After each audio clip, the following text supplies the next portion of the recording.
জৈন দর্শনে বলা হয়েছে কোনো মানুষই লৌকিক জীবন সম্পর্কে কখনোই পূর্ণাঙ্গ জ্ঞানের অধিকারী হতে পারে না, কারণ কোনো এক বিশেষ পটভূমিতে কোনো এক বস্তু একজনের কাছে একরকম আবার অন্যজনের কাছে ভিন্নভাবে অনুভূত হয়। আর জগৎ সম্পর্কে এই আংশিক সত্যকে সম্পূর্ণ সত্যরূপে মেনে নিলে আমরা পরস্পরের সাথে বিবাদে লিপ্ত হই।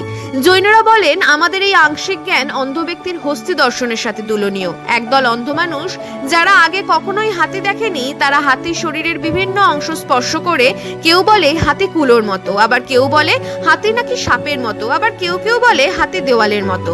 জৈনদের নীতি কথাটি হলো, জগৎ বিষয় মানুষের জ্ঞান অন্ধদের হস্তি দর্শনের মতো, সম্পূর্ণ সত্যও নয়, সম্পূর্ণ মিথ্যাও নয়। মানুষ মাত্রই আংশিক জ্ঞানের অধিকারী। অন্ধ ব্যক্তিদের দৃষ্টি লাভ করার পর যেমন সকল বিরোধের অবসান হলো, ঠিক তেমনি কেবল জ্ঞান লাভ করার পর মানুষের জগৎ বিষয় সমস্ত জ্ঞানের মধ্যে বিরোধিতার নিষ্পত্তি হয়।